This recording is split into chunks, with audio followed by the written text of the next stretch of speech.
చేసుకుంటా ఉన్న సమయంలో నిరసన కార్యక్రమాలు ఏ రకంగా ప్లాన్ చేయాలి అన్న విషయాల మీద, రానున్న స్థానిక సంస్థల ఎన్నికల్లో పార్టీ సన్నద్ధంగా ఎలా ఉంచాలి అనే దాని మీద, మూడవది రాష్ట్ర వ్యాప్తంగా జరుగుతూ ఉన్న, మీ అందరికీ కూడా జరుగుతూ ఉన్న SIR special intensive revision of electoral rolls, దీనికి సంబంధించి సూచనలు,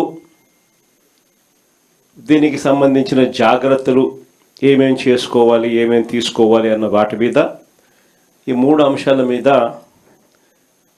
ఈరోజు మీ అందరితో కూడా సుదీర్ఘంగా కొన్ని జాగ్రత్తలు, కొన్ని సూచనలు, కొన్ని సలహాలు, ఇవన్నీ కూడా మీ అందరితో కలిపి షేర్ చేసుకునే దానికోసం ఈరోజు మనం అంతా కూడా ఇక్కడ కలవడం జరుగుతూ ఉంది.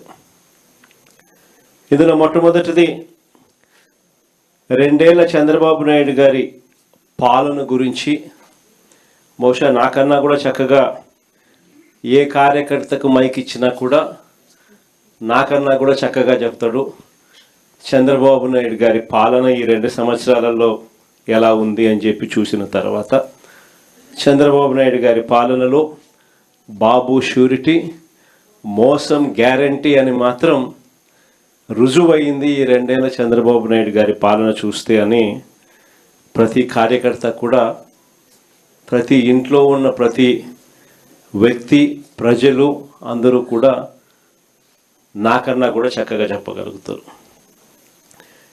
ఈరోజు చంద్రబాబు నాయుడు గారి 2 సంవత్సరాల మోసపూరిత పాలన చూసిన తర్వాత, చంద్రబాబు నాయుడు గారి వెన్నుపోటుకు, విధ్వంసానికి, అరాచకానికి, ఆయన అబద్ధాలకు, ఆయన డైవర్షన్ పాలిటిక్స్కు, ఆయన దోపిడీ అవినీతి పాలిటిక్స్కు ఈ 2 ఏళ్ల చంద్రబాబు నాయుడు గారి పరిపాలన, ఇంతకుముందు మనం కథ ఏంటా అంటాం, ఒకటి ఎన్నికలప్పుడు నేను కథ కూడా చెప్పా, ఒకటి ఒక ముసలి పులి బంగారు కడియం కథ. ఎన్నికలప్పుడు కూడా బాగా నేను చెప్పేవాడిని, చంద్రబాబు నాయుడు గారికి ఓటేయడం అంటే ఇదే అని చెప్పి. కరెక్ట్గా ఎన్నికలు అయిపోయిన తర్వాత ఈరోజు అదే రుజువు అవుతా ఉన్న పరిస్థితులు కూడా మన కళ్ళ ఎదుటే మనం చూసాం.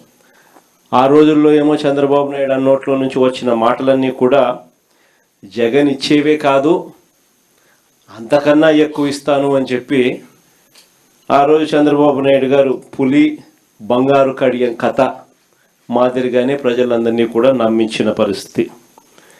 తీరా ఓటు వేయించుకున్న తర్వాత ఇప్పుడు రాష్ట్రంలో ఉన్న ప్రజలను పులి తిన్నట్టుగానే తినేస్తూ ఉన్నాడు. ఆ కథలో ముసలి పులి ఏ మాదిరిగా చేస్తూ ఉందో చంద్రబాబు నాయుడు గారిని చూసినా కూడా ఈ పొద్దు అదే కనిపిస్తుంది. ఇక చంద్రబాబు నాయుడు గారి ఎన్నికలప్పుడు సూపర్ 6 అన్నాడు, సూపర్ 7 అన్నాడు, ఓ మేనిఫెస్టో కాపీ అన్నాడు, 143 హామీలు ఆ ఎన్నికల మేనిఫెస్టోలో తాను పెట్టి, చివరికి ఎన్నికలు అయిపోయిన తర్వాత ఆ మేనిఫెస్టోను చెత్తబుట్టలో వేసిన పరిస్థితులు ఈరోజు మనం అంతా కూడా చూస్తూనే ఉన్నాం. 2 ఏళ్ళు అయిపోయింది, 3వ బడ్జెట్ కూడా ప్రవేశపెట్టాడు. 3వ బడ్జెట్లో కూడా ప్రవేశపెట్టిన పిమ్మట కూడా ఈ రోజుకి కూడా సూపర్ 6, సూపర్ 7లో భాగంగా ఆయన చెప్పిన మేనిఫెస్టోలో ప్రామిసులుగా ఆడబిడ్డ నిధి ఏమైంది, ప్రతి అక్క చెల్లెమ్మకు 18 ఏళ్ల వయసు నిండిన ప్రతి అక్క చెల్లెమ్మకు ప్రతి నెల 1500 రూపాయలు చొప్పున సంవత్సరానికి 18,000 ఇస్తానన్నావు కదా, 2 ఏళ్ళు అయిపోయింది, 3వ సంవత్సరం బడ్జెట్లో కూడా పెట్టలే కదా అని అడిగితే మాట రాదు. సూపర్ 6, సూపర్ 7లో భాగంగా నిరుద్యోగ వృత్తి అని, చదువుకున్న ప్రతి పిల్లాడికి కూడా 3,000 రూపాయలు నిరుద్యోగ భృతి ప్రతి నెల ఇస్తానన్నావు. సంవత్సరానికి 36,000, 2 ఏళ్లకు 72,000 ఇప్పటికే బాకీ పడ్డావు. 3వ సంవత్సరంలో కూడా బడ్జెట్లో కూడా పెట్టలా అని అంటే దాని మీద మాట ఉండదు. 50 ఏళ్ళకే పెన్షన్ అన్నావు. 50 ఏళ్ళు నిండిన ప్రతి అక్క చెల్లెమ్మకు సంవత్సరానికి 48,000 బాకీ, 2 ఏళ్లలో 96,000 బాకీ. 3వ సంవత్సరం కూడా బడ్జెట్లో దాని గురించి అలాట్మెంట్స్ ఏమీ లేవు కదా అని అంటే దాని గురించి కూడా ఎక్కడా పత్తా ఉండదు. మేనిఫెస్టో అడ్రస్ ఎక్కడా మనకు కనిపించదు. అడిగితే మాత్రం చంద్రబాబు నాయుడు గారికి బీపీ పెరుగుతుంది. ఈ మధ్యకాలంలో ఆయన బీపీ చాలా ఎక్కువగా పెరుగుతూ ఉంది. టపాని ఎక్కడైనా పొరపాటున చంద్రబాబు నాయుడు గారిని ఎవరైనా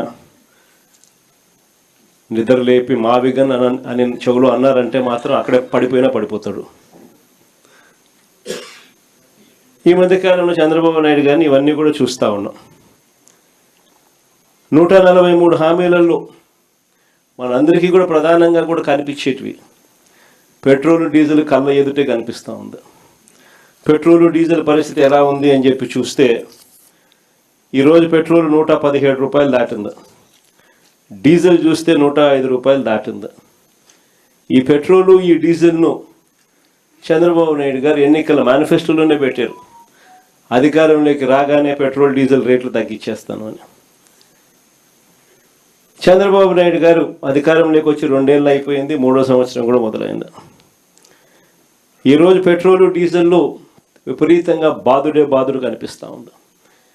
ఇప్పటికే పెట్రోల్ 117 రూపాయలు దాటింది, డీజిల్ 105 రూపాయలు దాటింది. ఇందులో స్టేట్ గవర్నమెంట్కి వచ్చే ట్యాక్సుల రూపేణా వచ్చే సొమ్మే పెట్రోల్ మీద 31 రూపాయ 62 పైసలు, డీజిల్ మీద 23 రూపాయల 46 పైసలు.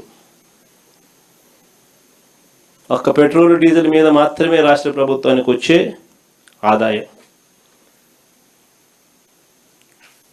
సెంట్రల్ గవర్నమెంట్కి వచ్చే ఆదాయం పెట్రోల్ మీద 11 రూపాయల 90 పైసలు అయితే డీజిల్ మీద 7 రూపాయల 80 పైసలు. మరి ఈరోజు 117 రూపాయలు పెట్రోల్ కనపడుతుంది, 117 రూపాయల 10 రూపాయి, డీజిల్ 105 రూపాయల 10 రూపాయి.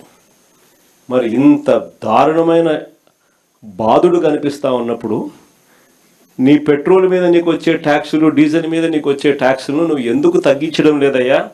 ఎన్నికల మేనిఫెస్టోలు నువ్వే కదా ఈ మాటలన్నీ రాశావు కదా అని చెప్పి అడిగితే మాత్రం చంద్రబాబు నాయుడుకు బీపీ పెరుగుతుంది.